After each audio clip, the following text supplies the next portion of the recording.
বাংলাদেশ অফুরন্ত সম্ভাবনা ও প্রতিশ্রুতির একটি দেশ, কিন্তু শহর ও গ্রামের ফারাক আজও বাস্তব।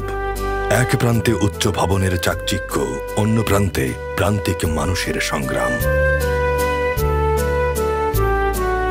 দেশের ধনী ৫% মানুষের হাতে আয়ের ৩০%, দরিদ্রতম ৫% এর আয় মাত্র ০.৩৭%। এই বৈষম্য শিক্ষা, স্বাস্থ্য, কর্মসংস্থান সবখানি স্পষ্ট। এই ব্যবধান ঘোচাতে সমতার সমাজ গড়তে এগিয়ে যাচ্ছে একটি পুরনো কিন্তু শক্তিশালী হাতিয়ার, সমবায়।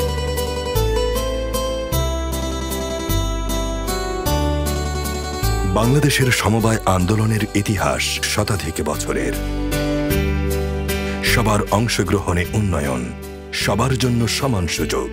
সমবায় শুধু অর্থনৈতিক নয়, এটি সামাজিক ন্যায় ও মানবিকতার আন্দোলন। সমবায় সমিতি নিবন্ধন, প্রশিক্ষণ ও উন্নয়ন প্রকল্পের মাধ্যমে এই আন্দোলনকে ছড়িয়ে দিতে কাজ করছে সমবায় অধিদপ্তর।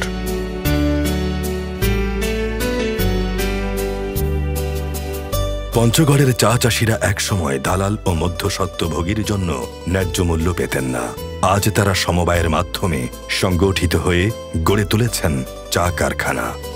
সমবায়ের মাধ্যমে আমরা চা চাষ করি। চা চাষ করাতে আমাদের অনেক উন্নতি হয়েছে। আমাদের ফুসের ঘর ছিল, টিনের ঘর ছিল, এগুলি ইনশাআল্লাহ আমরা চা চাষ করার পরে আমাদের এরকম উন্নতি হয়েছে। আমরা এখন সবাই পাকা বাড়িতে বসতি করি। ছেলে মেয়েদের লেখাপড়া করাইতে আমাদের কোনো কষ্ট হয় না। আমরা সমবায় সমিতির অফিস ঘর করেছি, সমবায় সমিতির মাধ্যমে মসজিদ মাদ্রাসা করেছি, রাস্তাঘাট নির্মাণ করেছি। নারীরা প্রমাণ করেছে সুযোগ পেলে নারীরাই পারে পরিবর্তনের নেতৃত্ব দিতে। রাইস মিল, জৈব সার উৎপাদন, হস্তশিল্প, পুঁজি গঠন ও সরবরাহ সবই তাদের হাতে। তারা নিজেদের আর্থিক ও সামাজিক অবস্থানকে করেছে সুদৃঢ় ও অনুপ্রেরণামূলক। দুস্থ ও সমাজে অবহেলিত নারীদের নিয়ে কাজ করার উদ্দেশ্যে নিয়ে প্রতিষ্ঠিত হয়েছিল বাড়িধারা মহিলা সমবায় সমিতি। 15টি প্রকল্প নিয়ে কাজ করি। মরণোত্তর সেবা প্রকল্প, ঋণ নিরাপত্তা স্কিম, হাউজিং প্রকল্প, স্বাস্থ্য নিরাপত্তা স্কিম। আগে আমাদের অবস্থা মানে একটু খারাপই ছিল, খুব টানা পড়ার উপর ছিল। এখন দেখা যাচ্ছে আমি কিছুটা ব্যবসা করে কিছুটা টাকা ইনকাম করছি, এতে আমার সংসারটা অনেকটা সচ্ছল হচ্ছে। আমি পাশাপাশি আমি আমার বাচ্চাদের ক্ষেত্রেও কিছুটা টাকা আমি খরচ করতে পারছি, আমার সংসারে নিজেও একটা জায়গা তৈরি করতে পারছি। কিছু টাকার প্রয়োজন হলে আমি সমবায়ের মাধ্যমে সেটা বিনা ইন্টারেস্টে সেটা নিয়ে আমি আবার কাজ করতে পারছি। উত্তোলনের একটা সদস্য, আমি ৬-৭ হাজার টাকা ইনকাম করি। আমি আমার সংসারে এমন পরিস্থিতি ছিল যা বলে প্রকাশ করতে পারবো না। আমি এখানে এসে আমার এতটাই ভালো হচ্ছে যা বলার বাইরে।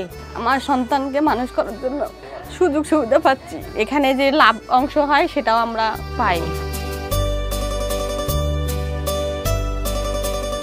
উপকূলীয় এলাকায় জলবায়ু সমবায় দেখিয়েছে প্রকৃতির প্রতিঘাতেও জয়ী হওয়া সম্ভব। তারা একসাথে কৃষিকাজ, সৌরবিদ্যুৎ ও পরিবেশ বান্ধব পদ্ধতি গ্রহণ করে জলবায়ু অভিঘাত মোকাবেলা করছে। সমবায় সমিতির আমি একজন সদস্য। সিডার আইলা যে সময় আসে সেই সময় লবণ পানি আসে আমাকে এই গ্রামটা ভরে যায়। মাটির এত গভীরে ঢুকে যায় লবণ যে আমাকে ক্ষেত করা বা ধান চাষ করা আমাদের খুব কষ্ট হয়ে পড়ে। সেই সময় আমরা কোনো ফসলই ফলাতে পারি না। সমবায় সমিতির এই মাধ্যমে এখানে আসি, বসে আমরা কিছু কিছু প্রশিক্ষণ পাই। একটা পুঁজি গঠন হয়েছে আমাকে, সেই পুঁজি দিয়ে আমরা যারও বাড়িতে কিছু কিছু আরও পুঁজি আয় করার চেষ্টা করতেছি। একজনের পুঁজিতে অনেক সময় ভেড়া মারা যায়, অসুস্থ হয়ে পড়ে, সেই সময় আমার পুঁজি শেষ হয়ে যায়। পরে আমরা ভাবলাম যে তাহলে আমরা সবাই একসাথে হয়ে তারপর আমরা কিছু করি। সেই সময় আমরা 4টে পুকুর রাই, সেই 4টে পুকুরই আমরা এই মাছ চাষ করতেছি।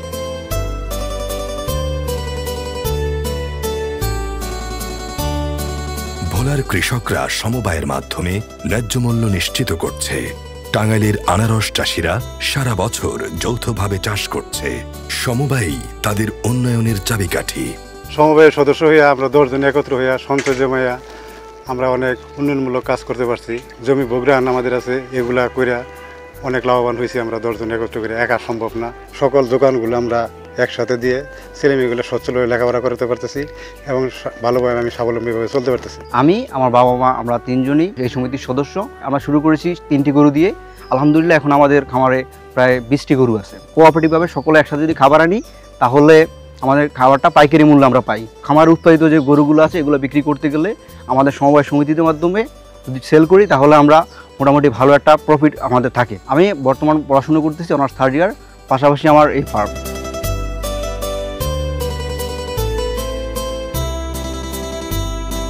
কর্মজীবনের পরেও নিরাপত্তা দেয় সমবায়। কর্মচারী সমবায়গুলো প্রমাণ করেছে পারস্পরিক সহযোগিতায় স্থায়ী কল্যাণের পথ। স্বাস্থ্য, শিক্ষা, দক্ষতা উন্নয়ন, আবাসন, সবখানেই সমবায়ের মানবিক স্পর্শ। যেখানে সরকার বা বেসরকারি খাতে পৌঁছাতে পারে না সেখানেও সমবায়ের উপস্থিতি। সমিতিতে আওয়ার আগে আমরা যে অবস্থায় ছিলাম তখন আমরা কোনো জায়গায় যাইতেও বুঝতাম না, চিনতাম না। এই সমিতির মাধ্যমে ওই ট্রেনিং হওয়াতে, ওই বাইরের জায়গাগুলোতে যাওয়াতে আমরা একটু এখন যেতে পারি, বলতে পারি, চলতে পারি। আগে ছিল হলো ঝুনের ঘর আর হলো মাটির দেওয়াল, এখন অন্তত পক্ষে টিনের চালা আর হলো টিনের বেড়া। এখন এই টাকা সঞ্চয় করেছি কিছু, গাবি টাবি কিনা আমরা এখন সচ্ছলভাবে চলতে পারছি আর নাতি করেও লেখাপড়া করাইতেছি। বিহুরে লগন মধুরে লগন আকাশে বাতাসে লাগিল রে চম্পা ফুটিছে। এখন চলছে প্রযুক্তির রূপান্তর।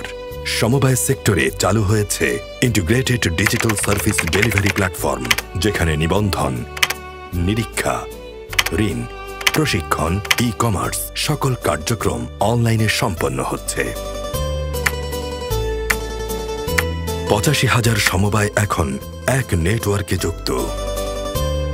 সাম্য ও সমতায় গড়া বাংলাদেশ, যেখানে প্রতিটি মানুষ সমান সুযোগ ও মর্যাদায় বাঁচবে। এই যাত্রায় সমবায়ই আমাদের নির্ভরতার সেতুবন্ধন।